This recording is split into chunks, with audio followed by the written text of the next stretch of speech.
This is episode 100, which is wild and exciting. Karlee, you went to Ohio State over the weekend. How was that? Oh my gosh. First of all, congrats on 100 episodes. I'm so Thank you. happy to be in the last two. So this is very exciting, but Ohio was great. It was so much fun. I know I said last week that I went to the Michigan game last year, and that was a total train wreck. But this year it was so much better. They won like 42 or something to 3. So we had a very different experience this time. Who It did they was play again? Minnesota. They won 42 to 3. And so that was obviously a way better fan experience than last year was for the Michigan game. So fun to be in Ohio. It's so fun to see all of my husband's friends that live in Ohio, and because they're all a part of like the football culture. And so they're all super invested into it. And so it's fun to see my husband like really thrive in that environment. And then Yeah, all of the wives are like, we're just here. I'm sure it felt like fall. Did it? I don't know. I Honestly, say that it's like 80 degrees. I feel like this happens every time I go to Ohio. They're having like great weather, and then I come and they're like, I don't know why it's so hot, Karlee. Like, I'm so sorry. Like, it feels like summer. Legitimately, that happens every time I'm in that state. So it was like, I mean, I think it got up to like 98, high 80s, 90. And then I was like, perfect. Oh my gosh, I had envisioned for you like this quintessential fall, like Yeah. upper Midwest, almost East Coasty week. And you and me both. I was like, this is going to be perfect. We're going to enjoy the weather. We're going to be outside. This is amazing. Like all the leaves are going to be falling. I'm going to get like a hot cup of coffee, which the leaves were falling and it felt super good in the morning. But after like noon, I was just dripping sweat the whole day. There's nothing I love more than like cute fall game day outfit and like a hot drink. That is Yes. just that's the Yes. vibe. But I feel like you either go from end of October game that is going to be like 80 degrees to just freezing. Yeah. Yeah. Like last year when we went, obviously it was the end of November. And so it didn't matter what I wore because everyone was just bundled up. I was like, Yeah. I'm just trying to stay warm as much as I possibly can.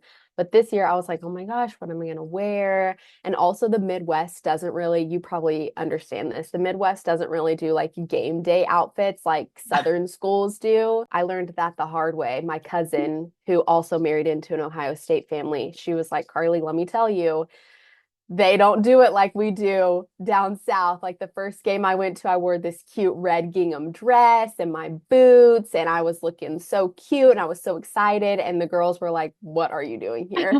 And so I went very safe and just like did an Ohio State t-shirt and jeans because I was like, I don't know what the vibes are. I'm just gonna play it safe.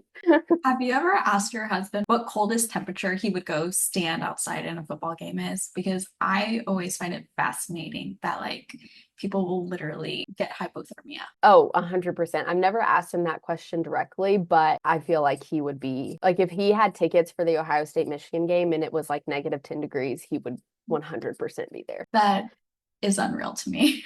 Same. I think my limit, the coldest game I've ever gone to is a Chiefs game, and I think it was like 28 degrees, and I was like, Oh never my again. gosh.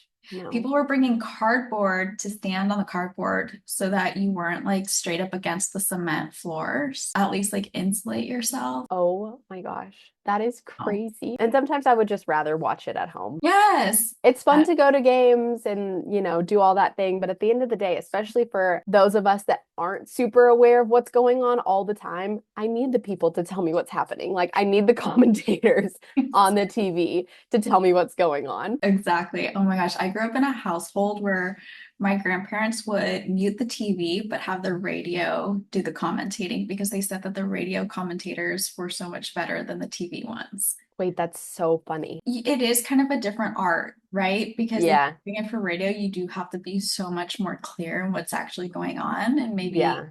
the analysts on TV just get to kind of, they don't have to fill up as much space, I guess. Yeah. I feel like they don't have to be as descriptive as you have to be on the Yeah. radio because if you're on the TV, then the people that are watching you are also watching what's going on. Yeah. Whereas the radio, it's like I have to explain to them in detail what's happening. So speaking of what's happening, let's do our touchdown tea. So let's start. Let's get it going. I'm so excited. We decided that we're going to kind of break up these episodes a little bit more. You can start putting like the timestamps in the description if you're concerned about the NFL. Start here. If you want to know about college football, start here, stuff like that. So I'm really excited for this. Let's kick it off with NFL. Cardinals versus Titans game. I didn't watch it. Did you watch it? I watched, we were in the car, either in the car or at the airport. I can't remember where we were specifically. The whole thing just kind of felt like a sitcom to me. And it was really crazy because there was just like a huge sequence of events that happened. Cardinals lost. The Titans won 22-21. But the biggest thing that happened, which you can lead with this story if you want to pretend like you know what you're talking about or like act like you knew what was going on this weekend. This is the craziest thing to me because I have seen this happen multiple times, which says a lot considering how little I watch the game of football and how many times I've seen that. But the biggest thing that happened is the Cardinals, they were going to score a touchdown. They were on their way to score a touchdown. And the player, I don't know who it was, dropped the ball at like the 1 yard line before he crossed the goal line. One job. You have one job. And I'm like, why would you not just like, just in case? Like, Yes. just in case.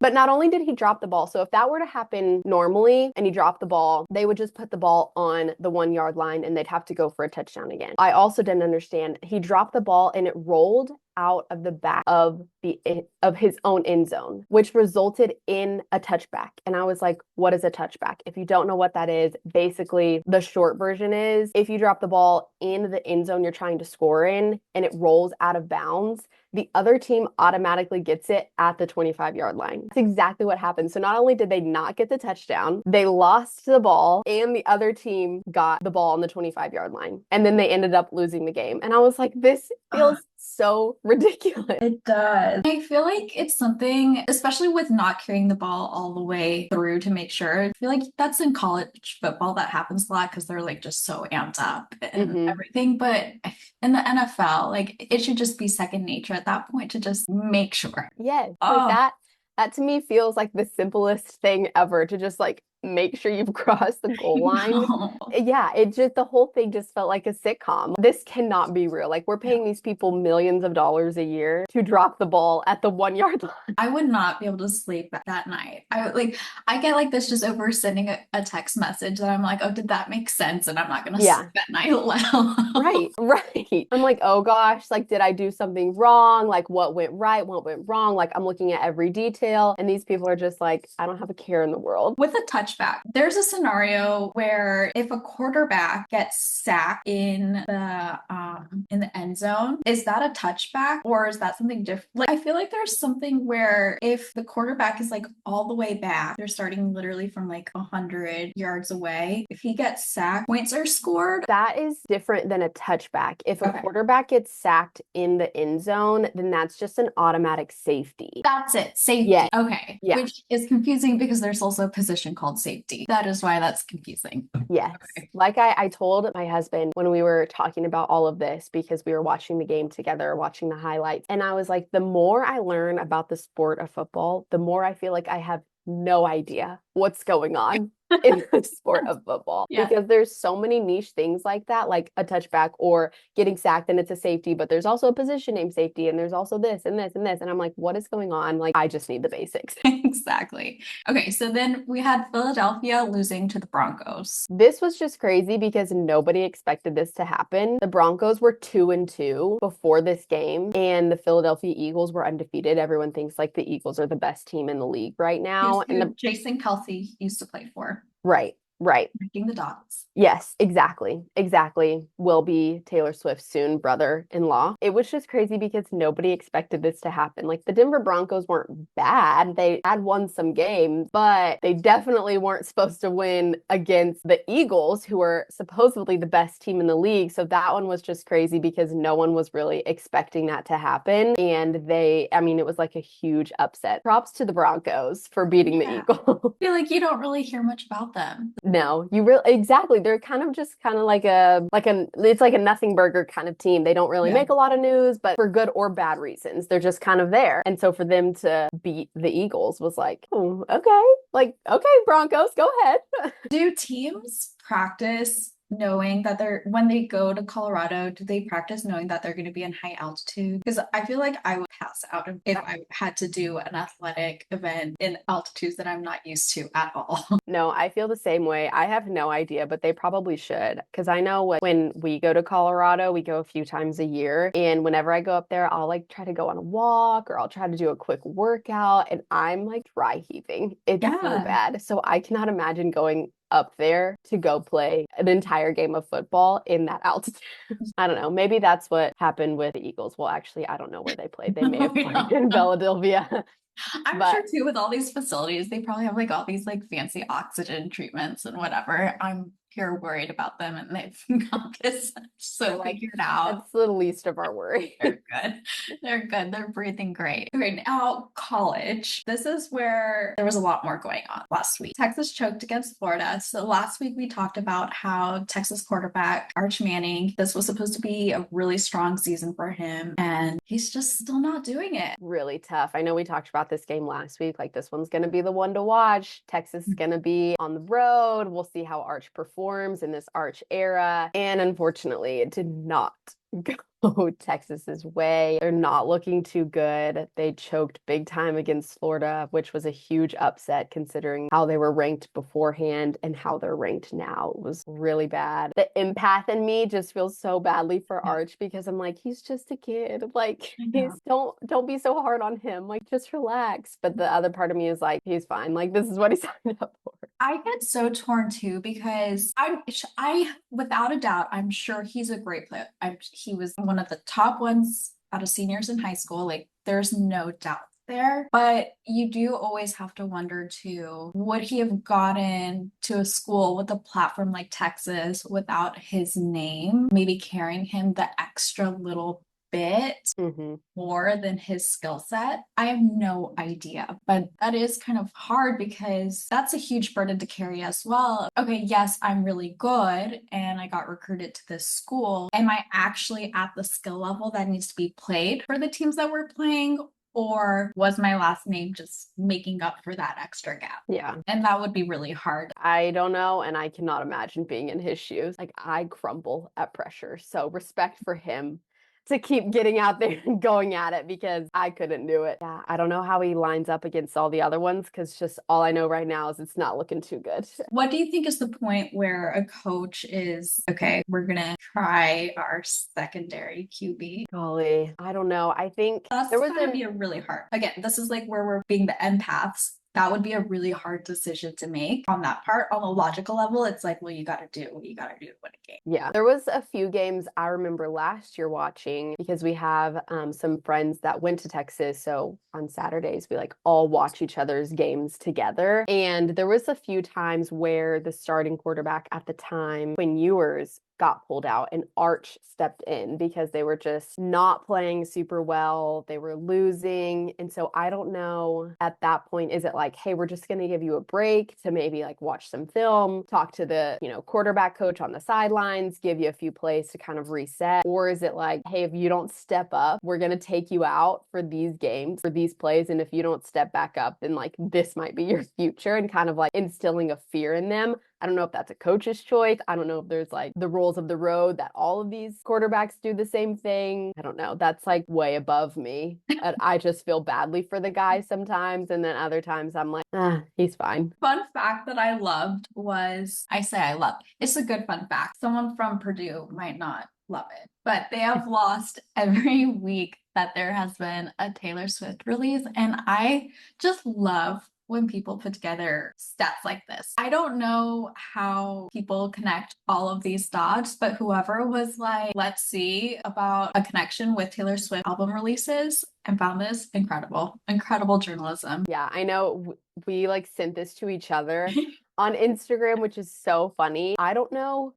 what side of the coin, like who's figuring this out. Is it a Purdue fan or is it a Taylor Swift fan? Like, I don't know what Right, the right. crossover is, but I love it. I want more of this. Like, this is, again, the fun parts of sports that I love. I love the tea. I love like the girly sides of football and everything like that. And so this was so funny to me that they backed it up. Let's see, all the way to 2006 is how far they went Yeah. back, So starting like with the from Taylor the Swift. very first, Yeah, like her first yeah, album. it's incredible for Purdue. But at least, I mean, now they know what to expect next time. Yeah, I think they're just praying that Taylor Swift doesn't release any more albums in the fall.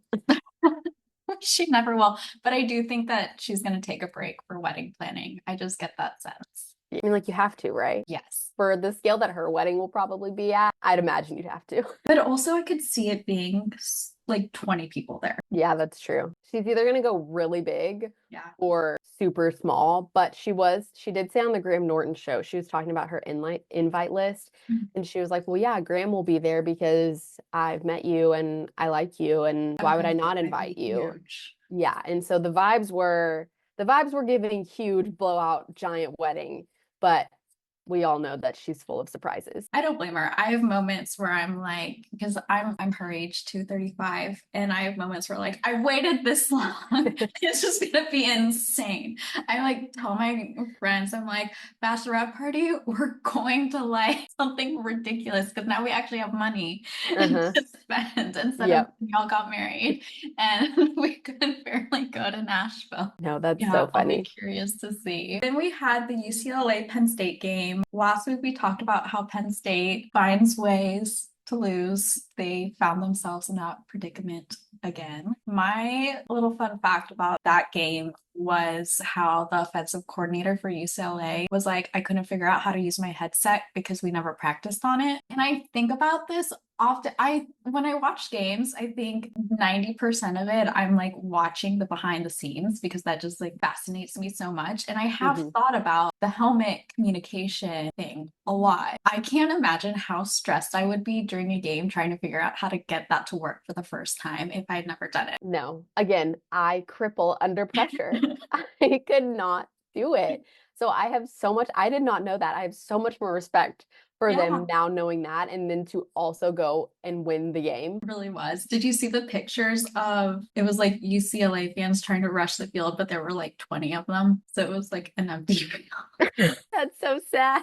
No, I know. I saw that they played at the Rose Bowl. Does UCLA always play at the Rose Bowl, or was that just a special? That's actually a good question. Let's see. Because now that I think about it, I've been on UCLA's campus a few times and definitely don't know that I've ever noticed a football stadium. According to ChatGPT, no, UCLA does not always play at the Rose Bowl, looking to potentially relocate to the SoFi Stadium or, Oh, that would to be your point, wild. yeah, or build a campus stadium. Can you imagine playing college, like all your college games at SoFi? No, that would be crazy. Granted, I don't know how fans stack up again for UCLA, but I feel like the stadium might look kind of empty. It would for sure because I went to SoFi for the Georgia TCU game. Had it not been for Georgia fans, honestly, it would have been way too big. I guess it's like when college teams play at Cowboys. Yeah, and those always look pretty empty. Yeah.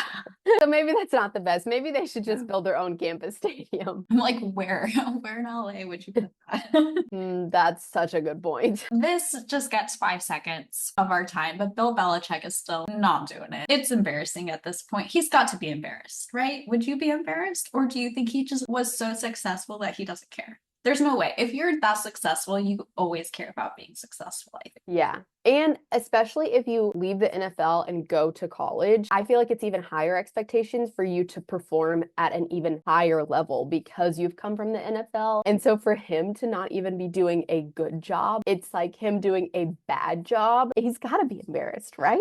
I think so. Someone was saying that he's just waiting to get fired because the paycheck is so big if he gets fired because of the contract. So then it's like, okay, whatever. Yeah. I don't know. What a way to end your career. Yeah, but I also feel like, again, but if you're that competitive to work your way up, to go be an NFL coach for so long and then continue your career into college, like, I feel like he does have a genuine desire to want to compete, to want to win, to want to build a team. I don't know where the disconnect is happening between him and his current team now and how badly it's going for him. And at this point, I would have figured he made enough money that he wouldn't have to worry about like the payout from Right. Yeah, there's no way. going back to Jordan.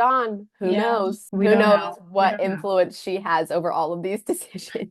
Question that I've seen scattered around is, does this show that maybe Tom Brady carried the Patriots more than Bill carried the Patriots as a coach? It was just the universal lining and like these two people who just really, really vibed together is what made it what it was, rather than, I'm like even scared to say this because I don't want people to come at me, but like the greatest coach of all time, you know, like getting that title of the greatest coach ever. Does that make people second guess that? Because if you're the greatest coach ever, does that mean that's a transferable skill to another team or not? I think it definitely begs the question of, would they both be considered the greatest of all time if they hadn't been working together? I don't know. Philosophy by Monica and Karlee. Next time you're in a group of Yes. all boys, ask that question and they'll just go off for like 30, 40 Yeah. minutes and you won't have to worry about adding anything else to the conversation. Exactly. Speaking of adding things to conversations, we'll do the things I heard from my husband or friends that we need to break down. Hayden Proctor, tell us, Karlee. This was just kind of like a weird, I just saw a clip of it. We didn't watch the full Alabama Vanderbilt game. Since we were in Ohio, we were kind of like out and about. My husband was telling me, he was showing me this play where Hayden Proctor, he like threw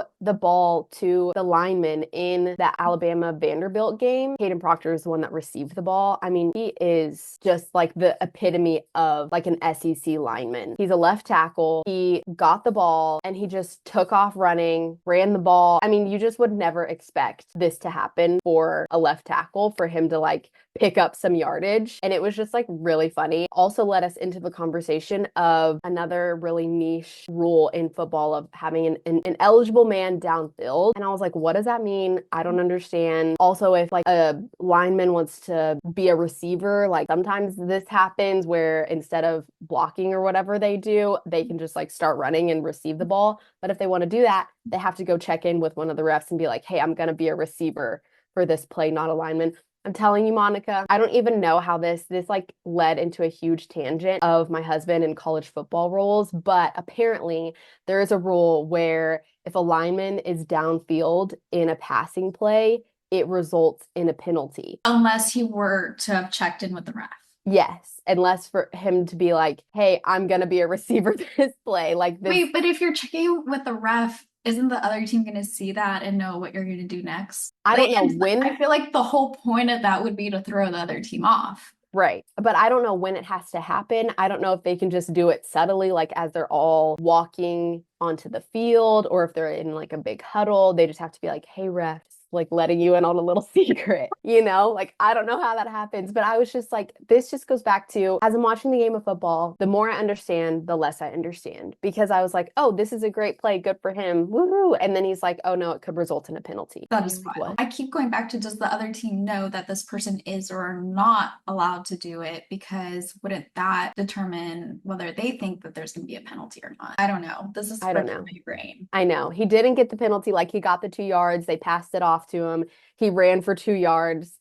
This giant lineman running down the field. He got it. So it didn't result in a penalty, but it led to my question of like, is this allowed? And my husband was like, yes, sometimes. It's always like, that's how I feel like every answer is with the sport of football. It's like, yes, asterisk, asterisk, like, unless these other 14 things happen.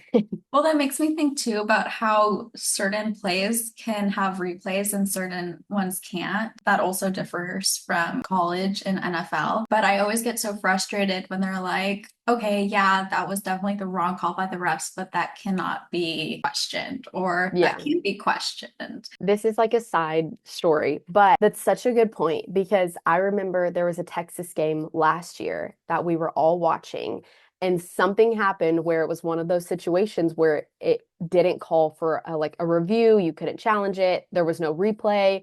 They just had to like take the ref's word and that was like the final bit of it. But the Texas fans were so mad at it, at the refs, that they started throwing things on the Oh, field, yes. which stopped the game, which allowed the refs to then look back at the play, and they ended up overturning their call because the fans were throwing things on the field, which normally they wouldn't actually review that play. But because the fans were so mad and they stopped the game, it was the craziest thing Yeah. I'd ever seen, which isn't saying a lot because we all know where I stand on watching college football, but it was just so wild. Like I remember so vividly watching that, and everyone that was watching it together was like, yeah, this is actually the craziest thing that might have ever happened in college football. Yeah. No, it's so interesting. The Colorado TCU game, there were two calls that the refs like blatantly messed up. They had the rules guy come on. He was like, yeah, they got this so extremely wrong. And they were like, well, hopefully the refs right now are watching the big screen because TCU keeps playing it on the screen and it's very blatant. So maybe they'll just notice it up there. Oh, how many times do refs, instead of looking at their little thingy, they just go to the cameraman who got a much better angle? I'd imagine a lot, but that's just me. That's just what I would do. I would be like half the game watching. I'd be the worst ref ever. I would Mhm. be too stressed. I would be so afraid of making the wrong call and everyone hating me the rest of my life. This week's most watched games. Okay. Oklahoma against Texas. That's always a huge one. It's the Red River rivalry game. They always play it at the Cotton Bowl, which is where the Texas State Fair is. Texas and Oklahoma, they both moved into the SEC together. So I think that's the easiest way to keep this huge, huge tradition alive. We've talked about Texas. Based off what we said, we're like, Oklahoma's got it in the bag, but I did see that their quarterback might be out. Is it now like 50-50 shot? I don't know if it's 50-50, but it definitely makes it more interesting, especially because Texas is now coming off of this loss. They're not looking great. Oklahoma was on like the up and up. They were doing really, really well. And now that their quarterback might be hurt, it's kind of like, oh, it might be a little bit more of a level playing field versus like with the health of Oklahoma and the mentality of Texas, like they might be a little bit more evened out than people were expecting. And so I think it'll be a good game. There were some networks that were going to go down and do like their game day coverage there, but they've since Texas lost, they've pulled out. Like they're going other Oh, places. really? Yeah, this weekend because they were like, with Texas playing this bad, like there are other more interesting games that we're going to go cover. So I think it'll be interesting to see what actually happens because whether good or bad press, this game is still getting a lot of press. Few other ones that'll be pretty good. Indiana and Oregon. This is a really big game for both teams. Like with Penn State losing and then with the win Oregon had over them. I think it'll be a pretty good game, pretty good spread between the two of them. So that one will be pretty interesting as well. I'm excited for this other segment that we have, which is Wags in the News. You found a new YouTube series that the Yes. girls should watch. Yes, I love reading about all the wags. And this is, again, where I find like the most joy in sports. Kristen Juszczyk and Claire Little, who are both wives of San Francisco 49ers players, they're starting a new YouTube series called Wifed Up, Mic'd Up, which I think is Ew. so cute. Kristen Juszczyk also is the one who like super viral because she was making all of those super cute, like really edgy game day outfits for her and like all of her friends. Like she made Taylor Swift a 49ers coat. And then she now has a partnership with the NFL for her clothing brand, which I think is so cute. It's so fun. But all to say is they're starting a new YouTube series, which I think is going to be so good. I will definitely be tuning in. I love Kristen Juszczyk. I think she's so cool. I don't Yeah, know she is. anything about her husband. I have no idea. I just know he plays for the 49ers, and I only know that because of her outfits that she Oh, yeah. wears. So I'm very excited for this Yes. series. I will be watching. Yes, I'm excited. We're going to have everything in the show notes. We're going to break down the segments and let us know if you have any questions that there's literally you have no idea who to ask. Bring them in. We'll get it taken care of and we will talk to y'all next week. Bye, guys.